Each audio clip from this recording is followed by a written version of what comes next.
Donc je m'appelle Cécile Amillard et mon cabinet s'appelle Amillard et Associés. La société elle a été créée, ou du moins elle a commencé son activité le 1er août 2020. Et aujourd'hui on est donc fin mai et elle atteint déjà 115 lots. L'objectif en fait c'était de pouvoir être proche du client, monter un cabinet familial. Connaissant un petit peu le métier de l'immobilier, tu sais que bon, on travaille, on a plusieurs étapes. Tu dois rentrer un mandat, rentrer un appartement, puis après faire toute l'étape, état des lieux, les diagnostics, et après la mise en gestion location. Mais pour ça, sachant que le cabinet démarre complètement de zéro et que je suis seule, mais j'ai préféré quand même me faire accompagner. Et j'avais besoin en fait d'être secondée avec une société bien posée. Et sachant aussi comment vous faites les diagnostics et les états des lieux bien posés, c'est pour ça que j'ai voulu partir correctement. Parce que bon, l'état des lieux quand même, ça dure un peu plus d'1 heure. Donc tant qu'à faire, vaut mieux laisser faire, comme on dit, chacun son métier. Moi je voulais la même société qui connaissait aussi bien, qui savait me guider pour faire les états des lieux, tout comme pour les diagnostics. J'ai pas vraiment de problématique à ce niveau-là, puisque concrètement, en fait, vous êtes là pour me rappeler, pour me dire, bon, il y a telle étape, qu'est-ce que tu as, qu'est-ce que tu n'as pas, est-ce que ton immeuble est de quelle époque, etc. Donc, il y avait quand même un certain rappel. Donc, après, la petite problématique, ou le petit plus, je dirais, c'est quand parfois, vous nous adressez les mails en disant, voilà, vous savez, il y a une nouvelle législation, nouvelles informations pour le DPE, par exemple.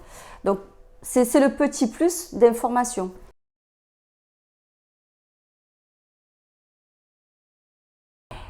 Disons d'abord, c'était la première chose, un gain de temps dans le travail. C'est un document aussi qui était très clair. Tous les documents que vous proposez, que ce soit pour l'état des lieux comme pour les diagnostics, ce sont des documents très très clairs.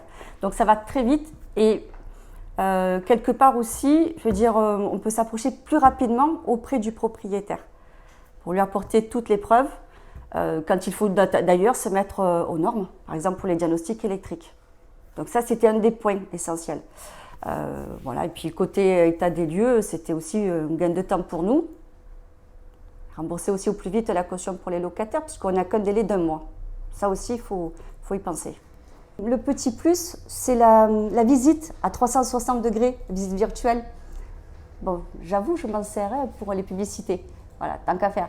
Et puis, le petit plus aussi, c'est quand on prend les rendez-vous, pour les états des lieux, on a le lien direct pour commander les diagnostics. Si à un moment où on ne savait plus si on était à jour ou pas, ça me permet d'avoir un petit rappel. C'est la petite piqûre en fait.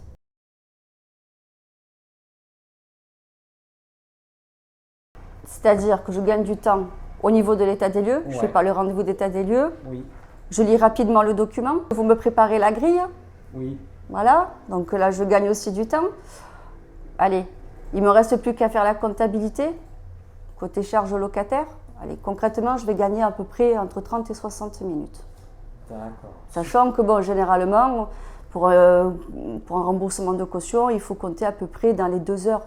2 heures, voire 3 heures, selon le dossier. Si le candidat, c'est quelqu'un qui est resté très longtemps. Donc, bon.